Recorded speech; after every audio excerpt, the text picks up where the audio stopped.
This is the Dean Show. This is the Dean Show.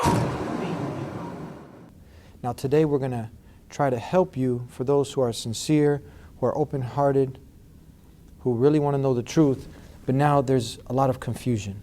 So you might be catching us late at night, early in the morning, in the afternoon. You're away from all the different tantalizations of this life, and you might have just came home from the nightclub. It's getting played out. You're getting tired of it. But now there's confusion. Where do you start? How do you find the truth? What's the roadmap? Where do you begin? So we're going to take baby steps. We're going to take simple steps. No matter what you did in the past, don't worry about it. There's still hope. You're not dead yet. When we come back, we're going to be giving you a formula on how to find the truth, live on the truth, and die on the truth when we come back here on The Deen Show. This is the Dean Show.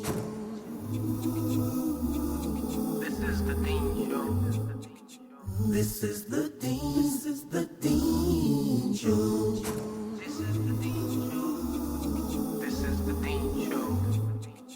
This is the Dean Show. This is the Dean Show. This is the Dean Show. This is the Dean Show. This is the Dean Show. This is the Dean Show. This is the Dean Show. This is the Dean Show. Assalamu alaikum, peace be unto you. Salam, Eddie. Thank you. You seem a bit quiet today, man. Today, we're going to get excited as we go along, but this is a very serious issue. We share because we care.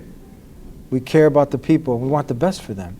We certainly do. There's a lot of doubt that's created about us Muslims. Yeah, but the Prophet said, none of you truly believe until you love for others what you love for yourself.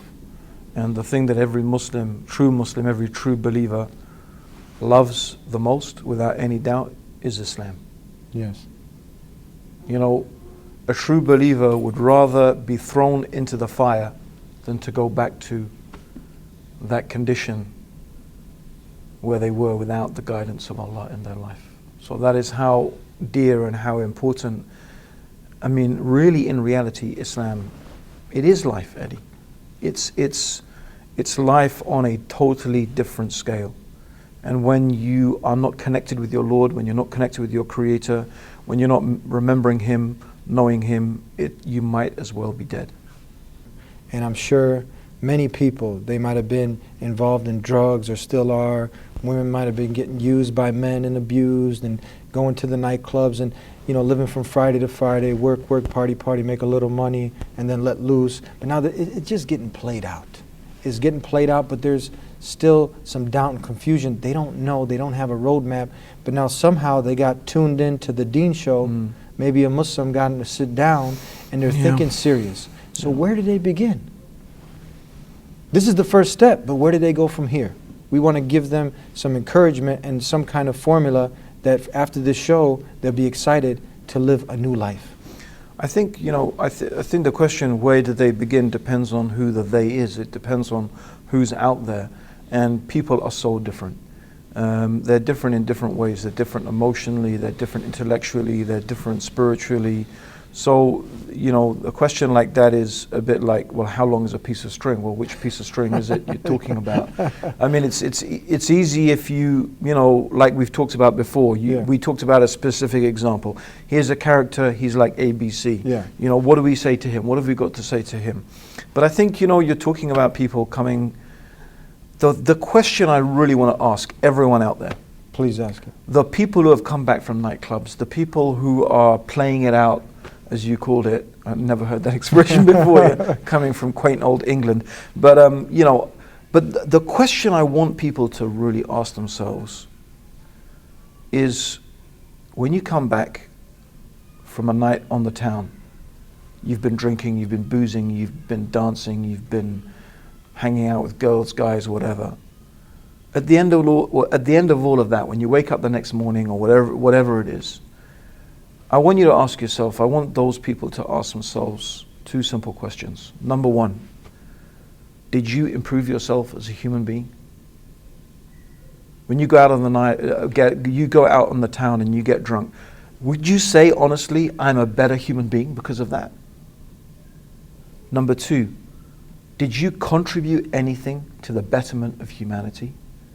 Because the reality is, Eddie, if you haven't improved yourself as a human being, and if you haven't contributed to the well-being of humanity, the amazing thing is that the most advanced studies in psychology about human happiness show that these are the two key factors in making people profoundly happy. I don't mean happy on a temporary scale where, yeah, man, I feel happy. I'm a bit stoned. I'm a bit wasted. I just had some nice sex or whatever, right? Yeah.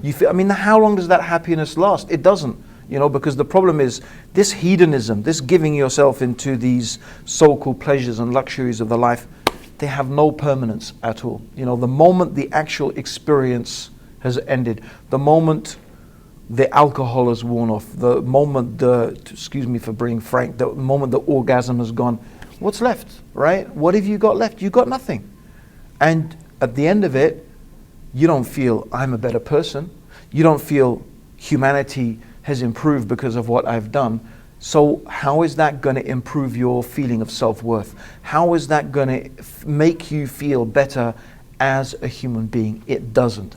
And people reach a stage when they begin to realize that, maybe not consciously, maybe not intellectually, but they begin to realize that, wait a minute, I am achieving nothing. I am going nowhere. Where is all of this getting me? And this is actually a problem the whole society faces. Okay? The whole society is facing this big problem. Now, the person who's listening, and usually all he watches is MTV, the reality shows, and he sees, let's say, Puff Daddy, and he sees him with all the glitz and glamour and all the women, and he's always smiling, having a good time, and now he feels like, you know what, I got a good voice, I can sing, I can make it, I can be up there and I'll be happy. So that's the only ambition he's got. But you know what?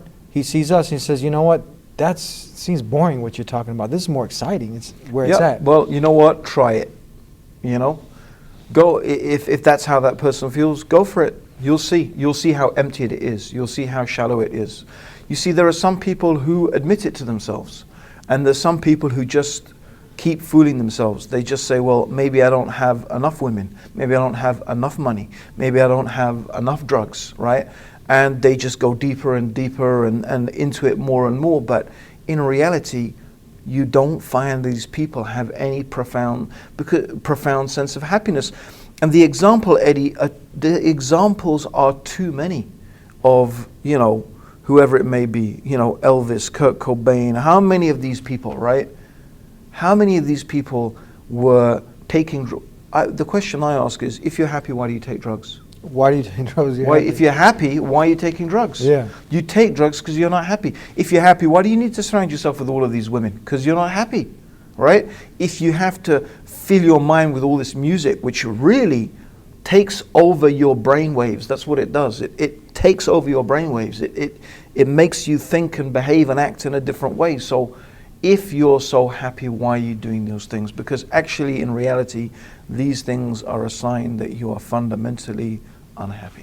Do people confuse now because they think by doing this, at that moment, when you're dropping a pill of ecstasy or doing some coke, you get this high, you feel like, yeah, I'm on top of the world now. Yeah, but I'm feeling good. But is that peace or is that pleasure? How do you differentiate the two? Well, fun and happiness. I think I am talking really from a psychological point of view, but you see what you find when you begin to study Islam, when you begin to look into Islam, you will see, it'll become clear to you. If you study psychology and then you study the Quran and you study the example of the Prophet Muhammad, what you will see and what you will begin to realize is that the one who revealed this knowledge, the one who revealed this Quran, the one who taught this man Muhammad, is the one who knows exactly the needs and the requirements of the human being. Because he is the creator of the human mind, he's the creator of the human brain. He knows our psychology better than we know ourselves. And this is one of the remarkable things about the Quran when you study it, and Islam when you live it. And this is what really we have to connect to. We have to connect to this understanding that the Quran is from God, that Muhammad is his messenger, and the answers to the problems in our life are there. Snorting cocaine, taking drugs, drinking alcohol, womanizing, these things are not solutions. They are not solutions. Let's take a break, and we'll come back more on the Deen Show. Go out and take the books. Put the books in front of you and read them. Read the Quran. Don't be afraid. The question is about whether Muslims are or not good citizens. The Constitution defines what a good citizen is. In the preamble it says, "We the people of the United States, in order to form a more perfect union, to establish justice, ensure domestic tranquility." To any Muslim that can say that is a good Muslim. And most Muslims can say that. Most Muslims will embrace that. Most Muslims are good Americans.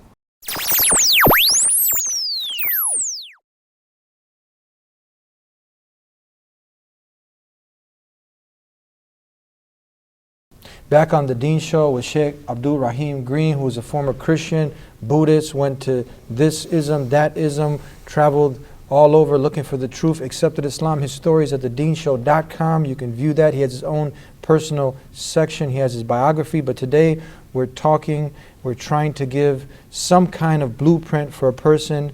We're trying to create some urgency for the person to take this seriously. And right now he might be even having a can of beer, a bottle of champagne. You got all sorts of things going on out there. But she's enjoying what we have to say. She's getting fed up of feeling like she's just getting used and abused by all the men. One man after another. She thinks she's found Mr. Romeo. Next thing's she's getting kicked out of another car. And this well, I mean, what do you expect? And you look at these you just turn on MTV, you look at these rappers, you look at these musicians, you look at these people with their string of women dancing around them like I don't know what. I mean, this is misogynistic. This is woman hating, right? This is treating women just like sex objects. And the sad thing is these women just behaving like they're just nothing more than just like, little bits of decoration for these men. I mean, it's really sad to see that. It's sad to see men behaving like that, and it's sad to see women being treated like that. And I know the vast majority of women, not all of them, but most of the women out there, they want a man who is going to support them, who is going to be with them, who's going to stay with them, who's going to love them, and who she can love back. That's what they're looking for. They're not looking for, to be, excuse my phrase, to be some bitch to some gangster, right?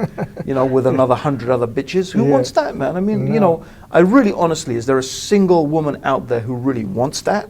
No. Right? Or maybe she feels she has to behave like that to fit into whatever is going on around, But I don't think anyone really wants to be like that. But this is the problem. We're being fed this rubbish. We're being fed this filth, And quite rightly, no media station, quite rightly, no media station would be allowed to, to encourage people to commit acts of terrorism, for example. How do we allow people to come on and sing about shooting other human beings, stabbing them, killing them, really what comes down to really abuse of humanity? I mean, how do we allow that type of stuff? And I think the problem is, there's something they call in psychology existential angst, which basically means is a fancy word for saying we're lost. We don't know what's the purpose of life. We don't know why we're here. What's it all for, right? We've just given ourselves up to this hedonism, sex, drugs, rock and roll, right? Bread and circuses. It happened with the Romans. You look at the history of the Roman Empire. These people just surrendered themselves to like display after display of bloody gore, animals killing each other, gladiators, this and that. They were spending all their money. The whole of the resources of the empire were becoming consumed in just entertainment. And so what happened? Inevitably, a society like that is going to implode. It's going to disintegrate. And that's what's happening to our societies, you know. So where did the people go? We're not trying to sell them nothing, some magic formula, some magic powder, some magic water, you know, No, it's not. $5.99 or donate 100 and you get this and you get the Holy Spirit and you're all, you know, reformed. There's nothing like that. You know what it is, Ed? It's hard work, right? And this is the reality. But the thing is that hard work done in the right way is actually what makes us most happy. Hard work is what makes us happy. This instant gratification does not lead to happiness. Yes. Right? Because when you work hard to do something that is worthwhile, and you know it's worthwhile, then you feel profoundly happy and satisfied. When you work hard to achieve something that is going to benefit other human beings, it gives you a profound and real sense of happiness. And this is the key to happiness. The key to true happiness is, number one of the keys to true happiness is gratitude. Gratitude is a key to happiness.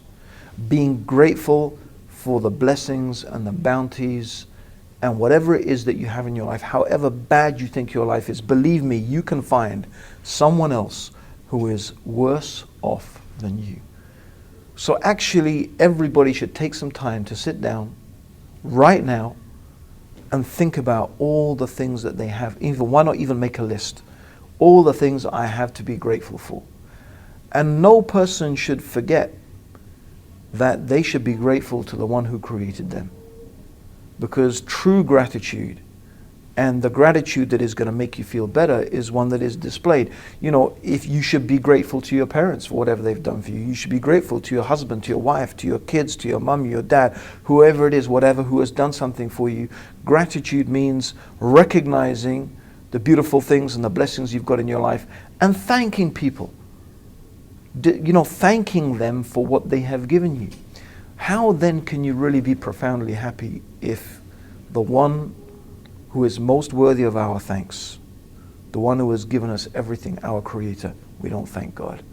So gratitude for what we have got, recognizing the bounties that Allah has given us is the number one key to profound and true happiness. Okay? The next key is doing things to help other people. If you ask most people, and this is all proven by psychological studies, this is not just, you know, you can check this stuff out, and this stuff is confirmed by studies, psychological studies that have been done. Most people, if you ask them, what's going to make you happy in life? You know, they'll say money, car, nice house. But the reality is that these things actually have been proven not to make people happy at all. Because what happens is, the moment you have your nice car, you enjoy it for 2 weeks, and then just played out now. Yeah, it just like gets boring, right? Yeah. So then you need something else, right? So what they found is that, in fact, in reality, things do not make people happy. What makes people happy is, number one, experiences. When people experience something profound, right? They go somewhere, they see something that affects them profoundly. They participate in an activity. They learn a new skill set. Maybe they join your club, right, and learn jiu-jitsu. Yeah. I mean, you know, that is the sort of thing that actually helps to make people profoundly happy. When they learn a new language, they study something they haven't studied before, right? And the other thing is helping others. Actually, it's been proven psychologically that the happiest people and the time that people are happiest is when they are actually involved in helping other human beings. So that's another key to happiness, is to help others. What, of course, we call in Islam giving charity. In fact, the Prophet Muhammad, may God's peace and blessings be upon him, said that on every single joint of your body, there is an act of charity that is due on every joint of your body. Whatever it is, 360 joints in your body, there is an act of charity that is due on it every day. Every day. And that doesn't just mean giving money. You know, charity can be, you know, encouraging the good, forbidding the evil, helping a person load up their car, helping, whatever smiling can be charity, So what can be charity is huge, but this whole mode of behavior where you altruistically, help others. And of course in Islam, we do things for the pleasure of Allah. And it's not because you want something back. That would ruin the effect of it. You don't do it because you want something back, because then this would be selfish. Yes. Right? Then, that only is you wanting something, and that's not what gives you the feeling of happiness, right? It's you helping others altruistically. And this is why in Islam we have always the intention that whatever you do it purely and sincerely and completely seeking the pleasure of Allah. Okay? But I'm going to cut off right there. We got to take a break, and we'll be back with more on The Deen Show. Emphasizing and ascertaining the oneness of God, recognizing that there is a creator out there, and that creator has given us the blueprint that you have spoken about. Don't take anything for granted. Don't just follow anything blindly. Anything you believe, research it, and really understand what it is you're believing, and question things, and question them, and search truthfully and honestly.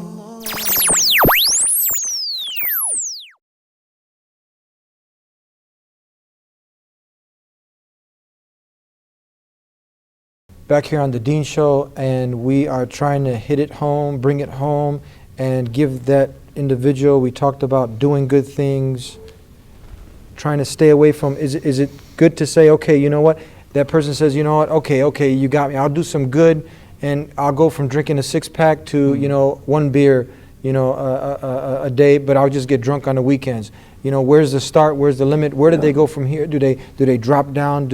Is there hope for them if they did all this evil? Do they turn back to God? Do they repent? Where do they go? We only have a few more minutes, because after, they shut us off, we might not have them again. Right.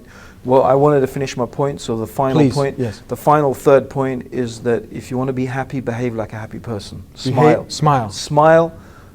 Move yourself like a happy person. Smile and you will feel better.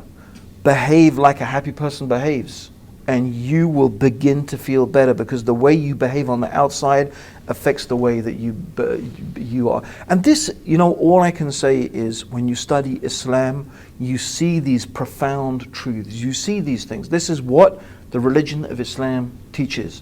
It teaches us that your faith in Islam is not just a set of things that I believe, it's your actions. This is what we believe in Islam, that faith is the belief of the heart, the profession of the tongue, and the action of the limbs. Faith increases when you obey God, and faith decreases when you disobey God.